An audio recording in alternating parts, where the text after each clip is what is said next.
বন্ধুরা, আবার হাজির হয়েছি আপনাদের দরবারে। যে কথাটা বলতে চাইছি যে আমরা জানি আমাদের রাজ্যে মুখ্য ফসল হচ্ছে ধান, কিন্তু ধানের পরেই যে নামটা না করলে না হয় সেটা হচ্ছে পাট। আর এ সময়ে পাট চাষের কাজে আপনারা ব্যস্ত রয়েছেন, কিন্তু পাট অর্থকরী ফসল হলেও পাট চাষ করতে গিয়ে আমরা দেখেছি যে যখন আমরা পাট জাগ দিই তাতে যে জলের দরকার হয়, এক তো আজকাল নানা রকমভাবে পাট পচানোর জলের অভাব দেখা দিয়েছে, কিন্তু জল যখন ব্যবহার করা হয় তখন মাছ চাষি বন্ধুদের বা আপনারাই যারা পাট চাষ করেন সঙ্গে মাছ চাষ করছেন, তো মাছ চাষের একটা ক্ষতি কিন্তু হয়ে যায়। তাহলে পাটের পচনের সঙ্গে মাছ চাষটা বিপরীতভাবে যুক্ত হয়ে যাচ্ছে, অর্থাৎ পাট পচানোর জন্যে মাছ চাষের ক্ষতি হচ্ছে, মাছ চাষ বন্ধুরা লাভবান হতে পারছেন না, কারণ জলের পরিবেশ নষ্ট হয়ে যাচ্ছে। সামঞ্জস্যটা কি করে হবে? আসুন এ নিয়ে আজকে আমরা আলোচনা করব। আমাদের আমন্ত্রণের স্টুডিওতে আজ উপস্থিত আছেন ICAR অর্থাৎ Indian council of agriculture and research এর national institute of natural fibre engineering and টেকনোলজির প্রধান বিজ্ঞানী ডক্টর দেবপ্রসাদ রায়। নমস্কার। নমস্কার। সঙ্গে আরও রয়েছেন ICAR এর সেন্ট্রাল ইনল্যান্ড ফিশারিজ রিসার্চ ইনস্টিটিউটের প্রধান বিজ্ঞানী ডক্টর অর্চন কান্তি। নমস্কার শ্রোতা বন্ধুরা। তো ডক্টর দাস এবং ডক্টর রায়, আপনারা একজন ICAR এর পাট গবেষণামূলক সংস্থা তার থেকে এসছেন, অপরজন এসছেন যারা মাছ নিয়ে কাজ করছেন। তা আমাদের চাষি বন্ধুদের জন্য যারা পাট চাষও করছেন কিংবা মাছ চাষ করছেন তাদের অবস্থার কথা ভেবে আমাদের কিন্তু একটা সমাধানের রাস্তা বের করা উচিত, যে কি করে অর্থকরী ফসল পাটও বজায় থাকবে এবং মাছ চাষে কোনো ক্ষতিগ্রস্ত হবেন না মাছ চাষি বন্ধুরা। ডক্টর রায়, আপনার কাছে প্রথম যাব। আপনি যদি একটু পাট চাষের পটভূমিকা আমাদের রাজ্যে কতটা গুরুত্বপূর্ণ শুরু করেন, কারণ হারিয়ে যাচ্ছে আমাদের চুনোপুঁটি বা যে ধরনের ছোট মাছগুলো যা সংরক্ষণ করা বাঞ্ছনীয়। বলুন।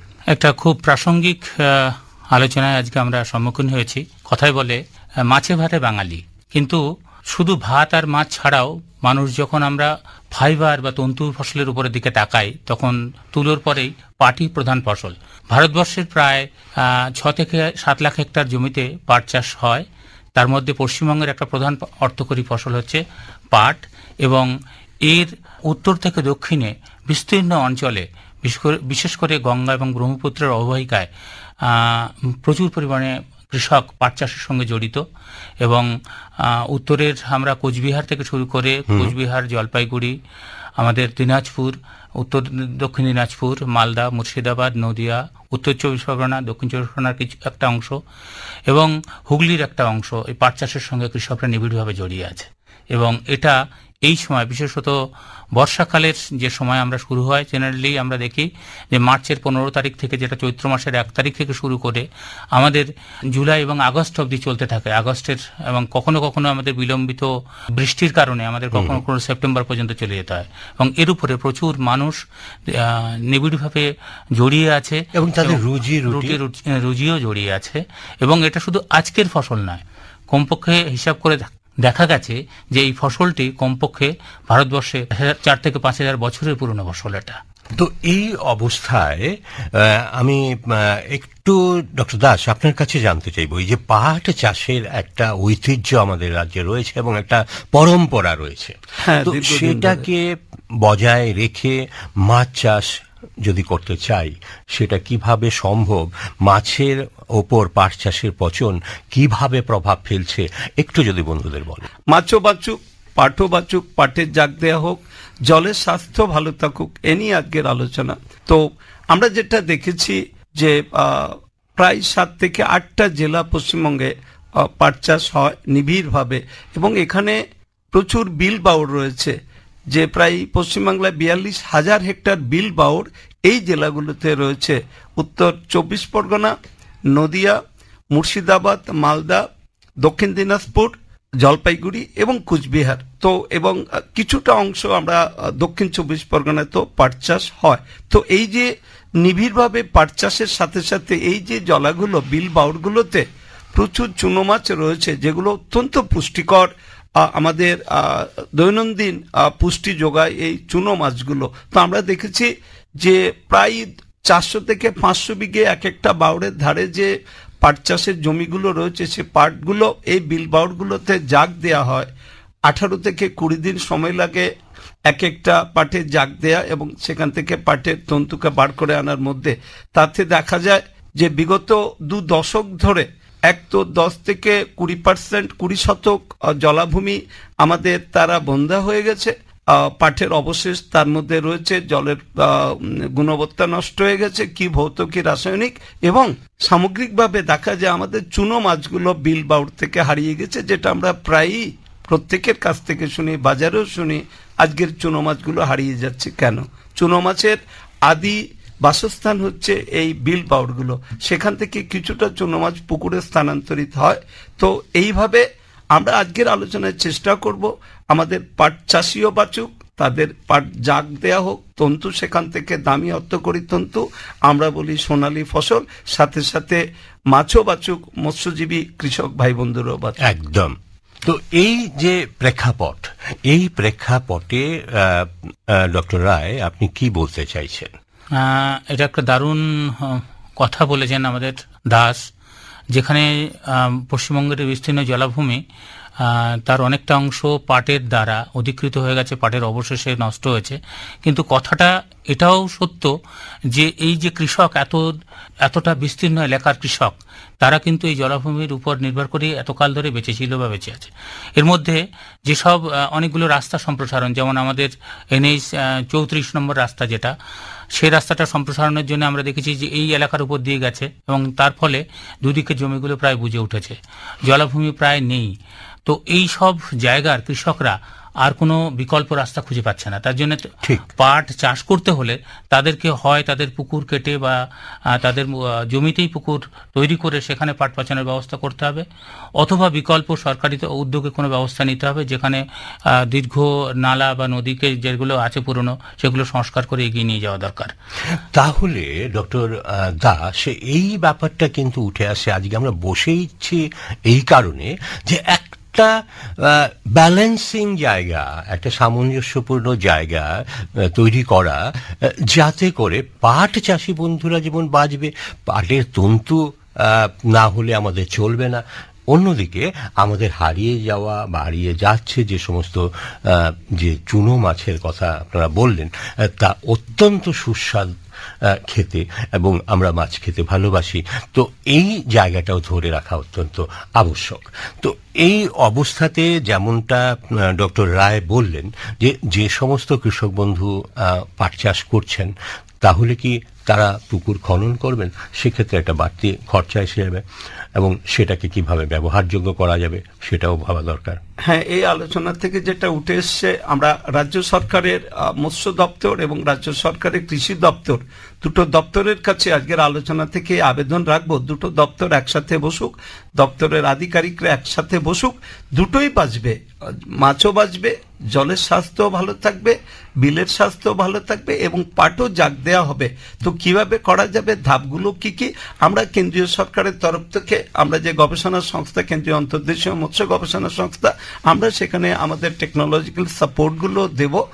কিভাবে দেব না, আমরা দেখেছি যে 1 একর পাট যেখানে চাষ হয়, সে 1 একর পাট চাষি যদি তার পাটের জমির এক কোণাতে 30 ফুট বা 40 ফুটের একটা পুকুর খনন করে, তার গভীরতা যদি 5 থেকে 6 ফুট রাখে, তাতে হয় কি, অগাস্টের শেষের দিক থেকে সেপ্টেম্বরের মাঝামাঝি পর্যন্ত পাট জাগ দেওয়া হয়। তাহলে ওই পুকুরগুলো এই পাটের জাগে চলে আসবে, এই পাটকে কেটে ট্রান্সপোর্ট খরচা বেঁচে যাবে, জাগ দেওয়ার পরও ট্রান্সপোর্ট খরচা বেঁচে যাবে। আমরা দেখেছি যে এটা একটা ইন্টিগ্রেটেড ফার্মিং সিস্টেমের মধ্যেই পড়বে, এবং সেই জলটাকে পরবর্তী সেপ্টেম্বরের পরবর্তীকালে আমরা সেই জলে মাছ চাষ করবো। এটা একটা দিক। আমরা দেখেছি NH 34-এর দুধারে যে নয়নজুলিগুলো ছিল, সমস্ত নয়নজুলিগুলো রাস্তা সম্প্রসারণের কারণে বুঝে গেছে। এছাড়াও অন্যান্য যে স্টেট হাইওয়েগুলো সম্প্রসারণ হয়েছে গত 1 দশক ধরে, সেই নয়নজুলিগুলো বন্ধ হয়ে গেছে, যেগুলোতে আগে পাট পচানো হতো। তাহলে চাষি যদি নিজ নিজ জমিতে বা ক্লাস্টার পদ্ধতিতে যদি প্রতি একরে একটা করে পুকুর খনন করে, এই সমস্যার সুরাহা হবে। তো একটু আপনার কাছে জানতে চাইবো বিস্তারিতভাবে যে অ্যাকচুয়ালি মাছ চাষের উপর এই যে পাটের পচন, সেটা কিভাবে বিরূপ প্রতিক্রিয়া করছে? মাছগুলোতে কি কোনো রোগের সৃষ্টি হচ্ছে না, ব্যাপারটা কি? হ্যাঁ, আমরা বিলবাউড়ে দেখেছি যখনই অগাস্টের শেষের দিক থেকে পুরো সেপ্টেম্বর পর্যন্ত পাট জাগ দেয়া হয়, পাট চাষি তার নিজের মতো করে বিলবাউড়গুলোতে পাট জাগ দেয়। আমরা আমাদের তরফ থেকে রাজ্য সরকারকে ব্যাপারে প্রতিবেদন দিয়েছি যে না, আমরা বিলবাউড়ের এক কোণাটাকে আমরা সিলেক্ট করে সেখানে পাট পচাবো। পাটের আঁশগুলো মাছের ফুলকার মধ্যে গিয়ে মাছের শ্বসন প্রক্রিয়াকে বাধা দেয়, এবং এই যে অতিরিক্ত জৈবিক পদার্থ পাট পচানোর ফলে বিলবাউড়গুলোতে জমা হয়, তাতে অত্যন্ত অর্গানিক লোডের ফলে আমরা দেখা যায় যে এপিজুটিক আলসারেটিভ সিনড্রোম, অর্থাৎ লেজের দিকে পাখনার দিকে ঘা হয়ে যায়। বিশেষ করে শাল, শোল, ল্যাঠা, পুঁটি এবং মৃগেল মাছ আমরা দেখেছি। এই মাছগুলো এবং ছোট মাছগুলো যেহেতু তাদের শ্বাস প্রক্রিয়াগুলো রুদ্ধ হয়ে যায়, জলের অক্সিজেন অত্যন্তভাবে কমে আসে। সাধারণত বিলবাউড়ে 4 ppm পর্যন্ত অক্সিজেন থাকে। এই পাট জাগ দেওয়ার ফলে অক্সিজেন ভার্চুয়ালি 0.1 থেকে 1 ppm এর দিকে চলে আসে, যার জন্য অতি দ্রুত এই ছোট মাছগুলো বিলবাউড় থেকে হারিয়ে যাচ্ছে। তো একটা সামগ্রিক পরিকল্পনার দরকার। আমরা একসাথে বসে এই পরিকল্পনাটা করার আশু প্রয়োজন, না হলে আগামী দিনে না বিলবাউড় বাঁচবে, না পাট চাষি তার পাট জাগ দিতে পারবে, জলও যাবে, পাটও পচাবার আর জায়গা থাকবে না। ডক্টর রায়, আপনার কাছে আসবো। যেমনটা ডক্টর দাস বললেন যে বিভিন্ন জায়গায় গত 1 দশক ধরে রাস্তা সম্প্রসারণের ফলে যে রাস্তার পাশে বিলবাউড়গুলো হারিয়ে যাচ্ছে, কিন্তু রাস্তা সম্প্রসারণ তো করতেই হবে, কারণ তাছাড়া উন্নয়ন আর কোনো পথ নেই। যেখানে রাস্তা সম্প্রসারিত হয়েছে সেখানে বিকাশ ত্বরান্বিত হয়েছে, কিন্তু সেই কথা মাথায় রেখে যেমনটা উনি বললেন যে কোনো বিকল্প ব্যবস্থাদের কথা, পাট না পচালেও চলবে না। তো পাট পচানো কিভাবে করলে পরে সঠিকভাবে হতে পারে, যেখানে কম জলে আমরা কাজটা সেরে ফেলতে পারি, বা জল কম প্রভাব পড়তে পারে, এমন কোনো বৈজ্ঞানিক পন্থা? এটা স্বীকার করতেই হবে যে আজকে পাট পচানোর জন্য জলের উপরে প্রভাব হচ্ছে, এবং জলের অপ্রতুলতা আজকে সমস্যার মধ্যেও কৃষককে ফেলেছে। তার জন্য কিছু বিকল্প পদ্ধতিও অবলম্বন করতে হচ্ছে।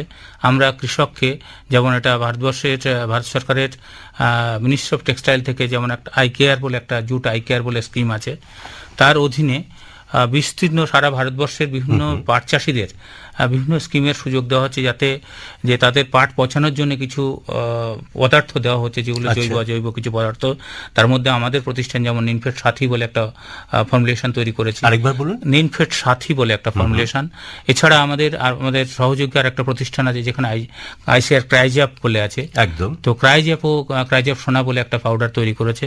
আরো একটা অর্গানাইজেশন যেমন ইজিরা বলে আছে, ইজিরা শুভ্র এরা পাউডার করেছে। এই সব প্রোডাক্টগুলো নিয়ে আমাদের জুট আইকেয়ার সিস্টেমে কৃষকদের কাছে বিনামূল্যে এই সবগুলো বহু কৃষককে পাঠানো হয়েছে এবং দেওয়া হয়েছে, এবং প্রতি বছর এর সংখ্যা কিন্তু বেড়ে চলেছে। কয়েক লক্ষ কৃষক উপকৃত হয়েছে। তাহলে আপনি যেটা বললেন যে আইসিআর এর অন্তর্গত দুটো সংস্থা এবং অন্য একটি সংস্থা যেভাবে পাট পচানোকে সহজ করার জন্য যে সমস্ত প্রোডাক্ট বাজারে এনেছে, আপনি বলছেন সেগুলো বিনামূল্যে দেওয়া হচ্ছে। তাহলে সমস্ত কৃষক বন্ধুরা কাছে কি আপনারা পৌঁছতে পারছেন? না, বিনামূল্যে কিন্তু পৌঁছানো যায়নি, কারণ এই যে স্কিমগুলোতে আমি হিসাব করে দেখেছি, এতে আমরা হার্ডলি 5 থেকে 10% লোকের কাছে পৌঁছাতে পেরেছি, যে 100 জনের মধ্যে 10 জনের কাছে পৌঁছানো গেছে, কিন্তু বাকি 90 জনের কাছে এখনো আমরা পৌঁছাতে পারিনি। তার জন্য আমাদের এই যে জিনিসগুলোর এর একটা সুবিধা আছে, বিশেষ করে এটা কম জলে হয়, অল্প জলে, কোথাও বাঁধা জলে হতে পারে, বাঁধ বেঁধেও হতে পারে, এবং বাউরের মধ্যে বিল বাউরে না ডুবিয়ে আলাদা করে পুকুর খনন করে ডক্টর দাস যেমন বলছিলেন সেইভাবে করে তার মধ্যে এই ফর্মুলেশনগুলো দিয়ে রেটিং করলে হয়তো যেখানে 20-22 দিন যেটা লাগতো সেটা 10 থেকে 12 দিনের মধ্যে হবে, পাটের কোয়ালিটি ভালো হবে এবং পাটের দাম পাবে। এই সব ফর্মুলেশনগুলো কিন্তু যথেষ্ট কাছে মানুষের কাছে সহায়ক হচ্ছে, উপকারী হচ্ছে। তার জন্য মানুষ এগিয়ে আসছে, কিন্তু এত মানুষের কাছে তো একসাথে এগিয়ে আসা সম্ভব হয়নি। সেই জন্য আমরা কি করেছি, যেটা মিনিস্ট্রি থেকেও বলছে, আমাদের সরকার থেকেও বলছে, যে কৃষককে যেমন বিনামূল্যে দেওয়া হচ্ছে বিভিন্ন রকম, তাছাড়া যেমন আরেকটা যে কৃষক মন্ত্রণালয় থেকে যে ডিরেক্টরেট অফ জুট ডেভেলপমেন্ট, সেখান থেকে ন্যাশনাল ফুড সিকিউরিটি মিশনেও আমরা ডেমনস্ট্রেশন ফর্মুলেশন করি, এইগুলোতে দেখিয়ে তারা প্রোডাক্ট এখন কম দামে কিনতে পারে, বেশি দামও নয়। এইসব যেসব ক্রাইজেপসোনা বা নিমফের সাথে এটা 70 থেকে 75 টাকার মধ্যে দাম পার কেজি, এবং বিঘেতে আমাদের খুব বেশি লাগলে হচ্ছে 4 থেকে 5 কেজির বেশি লাগে না, মানে 300-350 টাকা খরচা করলে 1 বিঘেতে যদি কেউ খরচ করতে পারে, তার হয়তো যে খরচটুকু হয় তার বহুগুণে উঠে আসে, যে তাদের পাটের কোয়ালিটি উন্নত হওয়ার জন্য 1 থেকে 1.5 গ্রেড পাট উন্নত হওয়ার জন্য প্রায় 2,500 থেকে 3,000 টাকা এক্সট্রা পায় 4 কুইন্টাল পাটের জন্য কৃষক। এবং অতিরিক্ত পাট যেহেতু পাট কাঠি গায়ে লেগে থাকে না, তার জন্য অতিরিক্ত পাটও সে বের করে নিতে পারে, সেখানে 40-50 কিলো পাট এক্সট্রা পায়। তাতে প্রায় আমরা দেখেছি গড়ে 4 থেকে 5,000 টাকা এইসব ফর্মুলেশনগুলো ব্যবহার করে কৃষক সেভাবে উপকৃত হয়। তার জন্য তাকে কোনো কোনো ক্ষেত্রে এই টাকাটাকে অ্যাফোর্ড করতে হতে পারে, তাকে দিয়ে সেগুলো কিনেও তারা ব্যবহার করতে পারেন, এবং সেগুলো পাওয়া যাচ্ছে বাজারে, খোলা বাজারে, মানে ওনারা পাচ্ছেন। মানে আপনারা কি সেভাবে ডিস্ট্রিবিউশন সিস্টেম ডেভেলপ করতে পেরেছেন? ডিস্ট্রিবিউশন সিস্টেম এখনো পুরোদমে তৈরি হয়নি, তবে অনেকটা অংশ আমরা তৈরি করার রাস্তায় গেছি এবং তৈরি করেছি। তাছাড়াও আমাদের কাছে এইসব প্রতিষ্ঠানের কাছে ডাইরেক্ট চাওয়া হলেও এই প্রতিষ্ঠানগুলো পুরো ব্যবস্থা করেছি সেই সব অঞ্চলে জিনিসগুলো পৌঁছে দেওয়ার। এ ব্যাপারে ডক্টর দাস আপনি কি মনে করছেন, যে বিল বাউরকে তাহলে কি রক্ষা করা সম্ভব? হ্যাঁ, আগামী দিনে এই প্রোডাক্টগুলো বিশেষ করে ক্রাইজেপসোনা এবং নিমফেড সাথী খুব ভালো প্রোডাক্ট। এই প্রোডাক্টগুলোতে কি হবে না, 20-22 দিনের পাট পচানোটাকে নামিয়ে আনছে আমরা 11-12 দিনে, এবং সাথে সাথে একই জলকে বারে বারে ব্যবহার করে, তখন এই প্রোডাক্টগুলোর ব্যবহারও আমরা কমিয়ে আনতে পারে। একবার যদি এই প্রোডাক্টগুলো ব্যবহার করা হয়, পরবর্তীকালে তার অর্ধেক, যেমন 4 কেজি প্রতি বিঘের জায়গায় 2 কেজি দেবো, থার্ড টাইমে আর 2 কেজি না দিলেও হবে। তাদের অবশেষ অর্থাৎ তাদের যে অ্যাকশনগুলো থেকে যায়, 1 নম্বর। 2 নম্বর হচ্ছে যে চাষি এতে উপকৃত সব দিক থেকে, যেরকম আমরা 33 কুইন্টাল প্রতি হেক্টরে পাট পাবো এই প্রোডাক্টগুলো ব্যবহার করলে। না হলে কনভেনশনাল পদ্ধতিতে 19-20 দিন লাগবে, আর আমরা পাবো মাত্র 29 কুইন্টাল প্রতি হেক্টর। সব দিক থেকে চাষি লাভবান হবেন। আমার জলের গুণগত মান, ভৌতিক এবং রাসায়নিক গুণবত্তা বজায় থাকবে, আমার চুনো মাছগুলো ফিরে আসবে, এবং চাষি উপকৃত হবে, মৎস্য কৃষক উপকৃত হবে। তার সাথে আরও কিছু বিধিবদ্ধ নিয়ম যদি ফলো করা হয়, যেরকম চাষি যেখানে 1 বিঘের পাট পৌঁছালো বিল বাউড়ে, প্রত্যেক চাষিকে অনুরোধ করা হবে মৎস্যজীবী সমবায় সমিতির অধীন বিল বাউড়গুলো, যে তোমরা পাট পৌঁছাবার পর সেই জায়গাগুলো থেকে পাটের অবশেষগুলো তুলে দেবে। পারলে তোমরা সোসাইটিকে, FCS ফিশার্স কোঅপারেটিভ সোসাইটিকে 10 কিলো চুনের দাম দিয়ে দেবে। তাহলে কি হবে, জল রক্ষা হবে, জলের স্বাস্থ্য রক্ষা হবে, বিলবাও রক্ষা হবে, মৎস্যজীবী সমবায় সমিতি রক্ষা হবে, পাট চাষের জন্য শুদ্ধ জল পাওয়া যাবে, যাতে পাটের সোনালী আঁশ ফিরে আসবে, পাট চাষি। কিন্তু ডক্টর দাস এবং ডক্টর রায়, আপনাদের কাছে বলবো যে বাস্তব অভিজ্ঞতা কিন্তু ভিন্ন।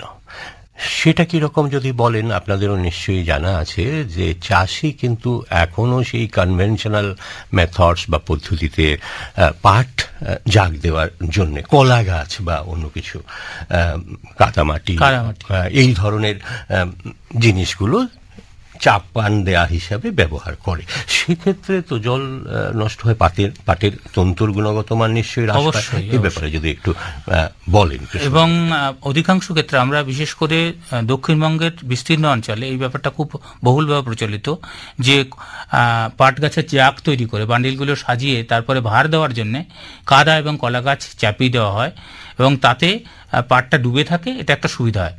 অন্যভাবে এইটা কিন্তু ব্যাপকভাবে জলের উপরে প্রভাব বিস্তার করে। কীরকমভাবে না, কাদা এবং কলা গাছ এই দুটো, এটা যতই আমরা বাইরে থেকে গাছ দেখছি, কিন্তু যখন পচন হয় এদের মধ্যে যে কেমিক্যাল রিয়াকশন হয়, রাসায়নিক বিক্রিয়া হয় কিছু কিছু পদার্থের, হওয়ার পরে একরকম কালো পদার্থ আমরা ট্যানিনিক সাবস্টেন্স যেটা হয়, এবং সেটা কাঁকড়ার মতো এরকম একটা আঁকড়ে ধরার মতো পাটের তন্তুর সঙ্গে আঁকড়ে ধরে পাটকে কালো করে দেয়, পাটের কোয়ালিটি খারাপ হয়ে যায়। তারপরেও জলটা যেটা হচ্ছে, জলটাকেও কিন্তু পচিয়ে দেয়, কিন্তু কলা গাছে পড়ছে, মাটিটাও আছে, তার জন্য কিন্তু জলের কোয়ালিটিটাও খারাপ করে দেয়।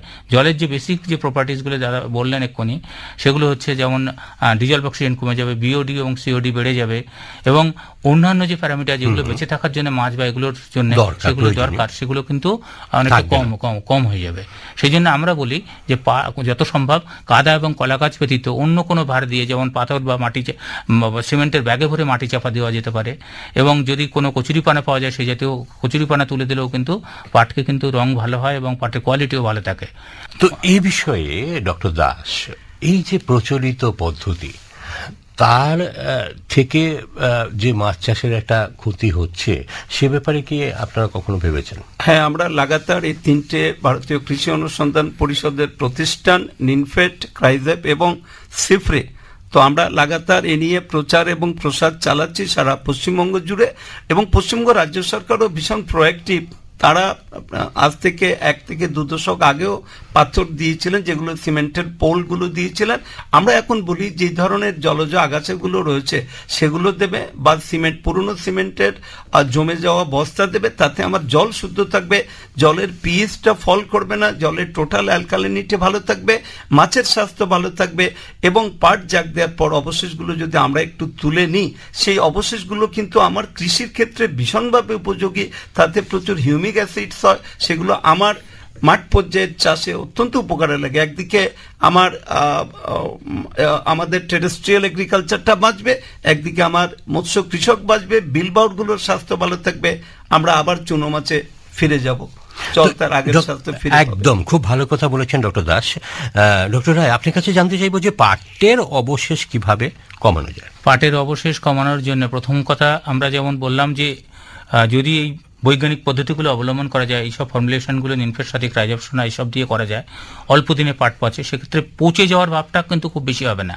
যার জন্য যে রেসিডুয়াল বায়োমাস যেগুলো জলে পড়ে থাকে সেগুলো কিন্তু তুলে নেওয়া যায়, বা যেগুলো কম পুকুর কেটে, যদি কোনো জমির মধ্যে পুকুর কেটে আলাদা করে করা যায়, যখন পাট পচানো হয়ে যায় তখন যে প্রথম আস্তরণগুলো পড়ে থাকে ওগুলো প্রচুর উর্বর, এবং যদি ওর পরে এক কোদাল করে তুলে শীতকালীন কোনো সবজিতে ব্যবহার করা যায়, শীতকালীন সবজির জন্য এটা ভীষণভাবে উপকারী এবং তাতে পুষ্টিগুণ সমৃদ্ধ। এই মাটিগুলো কিন্তু তাদের সেইভাবে কাজে লাগতে পারে। সেই কারণে আমরা বলি যে হয় অবশেষগুলো কিছুটা তুলে নেওয়া, আর যদি পুকুরের মধ্যে, যদি শুকনো পুকুরে বা যেগুলো মজা পুকুরে করতে যাচ্ছে সেগুলো সে সময় এক কোদাল করে মাটি কেটে নিয়ে বা একটু মাটি কেটে নিয়ে সবজি জমিতে ছড়িয়ে দিন। পাট চাষি বন্ধুদের জন্য জানাটা ভীষণ দরকার যে পাটের তন্তুর গুণগত মান কি করে সমৃদ্ধ করা যায়, যাতে করে তারা বাজারে ভালো একটা দাম পেতে পারেন। তো সেক্ষেত্রে আপনাদের বৈজ্ঞানিক উদ্ভাবন কি রয়েছে যাতে করে খুব সুন্দরভাবে পাটের আঁশ ছাড়ানো যায়? পাটের আঁশ ছাড়ানো, আমরা তো এটা প্রথাগত পদ্ধতি, কনভেনশনাল পদ্ধতিটাকে একটু উন্নত করে এই ফর্মুলেশনগুলো নিনফেড সাথে ক্রাইজেপ সোনা দিই। অন্যভাবে পাটের ছাল ছাড়িয়ে নেওয়া যেতে পারে। পাটের ছাল ছাড়িয়ে ডিকোটিকেটার বলে বা রিবোনার বলে একটা মেশিন, আর ডিকোটিকেটার মেশিনটা রিবোনারের চেয়ে একটু অ্যাডভান্স। সেটা হচ্ছে প্রতিদিনে প্রায় 1 বিঘের পাটকে ছাড়ানো যায়, এবং একদিনে পাট ছাড়িয়ে যে বাকলটা ছালগুলো পাওয়া যায় তাকে বান্ডিল বেঁধে যদি জলের মধ্যে পচানো যায়, সেক্ষেত্রে আমরা দেখেছি যে যেটা কনভেনশনালি যেটা 20-22 দিন লাগছিল, এবং পুরো গাছ যখন ফর্মুলেশনগুলো দিয়ে প্রায় 10-12 দিন লাগছিল, তার চেয়েও কম দিন, প্রায় 7 থেকে 8 দিনের মধ্যে কিন্তু এই ছালগুলো পচে সম্ভব, এবং তাতে ফর্মুলেশনও কম লাগে। আরেকবার বলবেন, সেক্ষেত্রে আপনি বলছেন যে মাঠে পাট কাটার পর সেখানেই কি ওই যে এটা মাঠের মধ্যে নিয়ে যাওয়া সম্ভব, কেননা যে ডিকোটিকেটার মেশিন বলছি সেটা ডিজেলে চালানোর মতো ব্যবস্থা হয়েছে, এবং সেটা যদি কাছাকাছি ইলেকট্রিকে থাকে সেটাও ভাবে কানেকশন থাকে, সেটাও করা যেতে পারে, করার মাঠের মধ্যে করা যেতে পারে, এবং সেখানেই করে ছাল ছাড়িয়ে, এখানে প্রচুর বড় পুকুর বা কোথাও যাওয়ার জায়গা দরকার নেই। এখানে যেটা 1 বিঘের জমির জন্য যতটা লাগতো, সেখানে প্রায় ওখানে 5 হেক্টর বা 10 হেক্টর জমির পাটকে পচানো যেতে পারে। সেই কারণে আমরা বলছি যদি ভবিষ্যতের যেটা নতুন দিক যেটা আসছে সেটা হচ্ছে পাটের ছাল ছাড়িয়ে তাকে পচানো, ডিকোটিকেশন বা রিবন বের করে তারপরে তার পচানো। সেই ক্ষেত্রে অর্চনবাবু, আপনার কোনো ধারণা আছে মানে এই মেশিন আমরা কোথায় কিভাবে পেতে পারি? হ্যাঁ, কাস্টম হায়ারিং সেন্টারগুলোর সাথে আমরা যোগাযোগ করে আমরা ক্লাস্টার পদ্ধতিতে, আমার 1 বিঘের বেশি জমি নাও থাকতে পারে, আমার চারিদিকে যে আমরা পাট চাষি সবাই সম্মিলিতভাবে আমরা কাস্টম হায়ারিং সেন্টার থেকে গিয়ে এই ডিকোটিকেটর মেশিন কাজে লাগাতে পারি। তাতে আমার ট্রান্সপোর্ট, পাট পচাবার, পাটকে কেটে তুলে এনে নয়নজুলিতে আনা, জলে পচানোর মধ্যে অনেক ট্রান্সপোর্ট খরচা, অনেক গুণে প্রায় আমি বলবো 70% ট্রান্সপোর্ট খরচা বেঁচে যাবে, এবং সাথে সাথে পাট পচাবার পরে এই বিলবোর্ডগুলোতে যদি আমরা 400 কেজি প্রতি হেক্টরে চুন ইউজ করি, বিলবোর্ড তার আগের স্বাস্থ্য ফিরে পাবে, এবং মাছের স্বাস্থ্য, মাছের জলের স্বাস্থ্য আবার পুনরুদ্ধার হবে, চুনো মাছগুলো আবার আগের মতো বিলবোর্ডে আমরা পেতে পারি। আমি একটু তাহলে, যোগ করি। হ্যাঁ ডক্টর বলুন, যে আমি একটু যোগ করি প্রান্তিক যে মানুষের জীবন- ডিকোডিকেটার যেটা বলা হচ্ছিল যে কোথায় পাওয়া যাবে, আমাদের প্রতিষ্ঠান যেমন আইসিআর নিনফে ডিকোডিকেটার তৈরি করেছে, এটা কমার্শিয়ালাইজও করেছে, ক্রাইজেফও ডিকোডিকেশন মেশিন করেছে এবং তারা এটাও কিন্তু কমার্শিয়ালাইজ করার মতো সেরকম করেছে। যার জন্য কি হচ্ছে, এই মেশিনগুলো কিন্তু পাওয়ার কোনো অভাব নেই।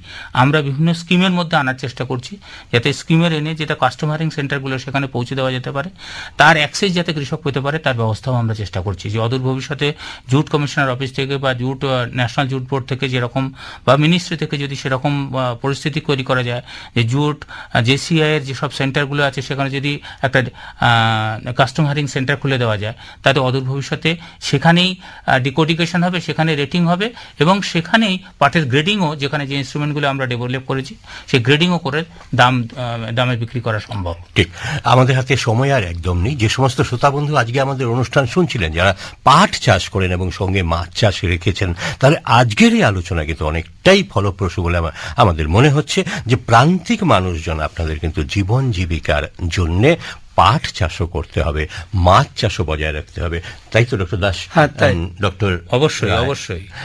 আমাদের হাতে সময় আর একদম নেই, আমরা আজকের আলোচনা এখানেই শেষ করব। কথা বলছিলাম পাটের পচন ও মাছ চাষ নিয়ে।